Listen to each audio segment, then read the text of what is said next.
কোরবানি ঈদের পরে সবার পছন্দের খাবারের তালিকায় থাকে গরুর নলি। তো কোরবানি ঈদের পরপরই এই গরুর নলিটা রান্না করা হয়, সাথে থাকে পিঠা, কেউ চালের রুটি করে, আর এখানে হচ্ছে মেরা পিঠা করা হয়েছিল। আপনারা খেয়েছেন নাকি আপনাদেরটা এখনও আছে অবশ্যই জানাবেন।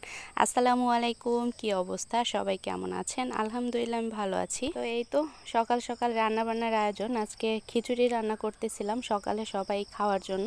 তো আমি হচ্ছে সবগুলো মশলা দিয়ে খুব ভালোভাবে মাখিয়ে নিয়েছি, চাল ডাল, তারপরে এখানে আতপ চাল দেওয়া হয়েছে, যে চালটা দিয়ে আর কি ভাত রান্না করে, সিলেটে তো আতপ চাল খায়। আর এখানে হচ্ছে যে কুমড়া শাক ছিল, এই শাকটাও হচ্ছে কুচি করে দেওয়া হবে, মানে একটু নরম করে খিচুড়িটা তৈরি করা হবে। এই যে গাছের পাকা বোম্বাই মরিচ। তো আমার খিচুড়ি রান্না প্রায় শেষের দিকে, দেখতে পাচ্ছেন। পাতলা খিচুড়ি রান্না করার হচ্ছে সহজ উপায়, আমার কাছে মনে হয় যে এটা রান্না করতে খুব বেশি ঝামেলা নেই, কারণ এটা নরম হওয়ার ভয় থাকে না, কারণ এটা নরম করেই রান্না করা হয়। ভুনা খিচুড়িটা দেখা যায় পানির পরিমাণ ঠিক না হলে নরম হয়ে যায়, আর পাতলা খিচুড়িটা যত পানি দেন সমস্যা নেই, ঠিকই আবার নরম, মানে নরম নরম থাকবে। তো সাথে গরুর ঝুরি মাংস ছিল, সেটা আবার পেঁয়াজ আর কাঁচামরিচ দিয়ে ভাজি করে নিয়েছি। তো আজকে মেরা পিঠা বানানো হচ্ছে, এটা সিলেটের একটা খুব জনপ্রিয় একটা খাবার, গরুর মাংস দিয়েও খাওয়া হয়, আবার অন্য নলি দিয়েও খাওয়া হয়। তো আজকে ঝিঙা দিয়ে মাছ দিয়ে রান্না করব।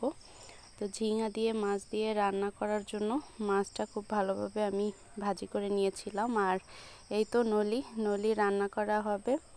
নলিটা কোরবানি ঈদের পরে সবার পছন্দের খাবার তালিকায় থাকে নলি। তো নলিটা রান্না করা হয়েছে, খুবই মজা হয়েছিল খেতে। আর সাথে করা হয়েছিল এই যে মেরা পিঠাটা, তো একদম গরম গরম মেরা পিঠা, আর সাথে ছিল নলি, খেতে বেশ মজা লেগেছিল। আর ঝোলটা খুবই ঘন হয়েছিল, এটা অন্যরকম একটা টেস্ট লাগে।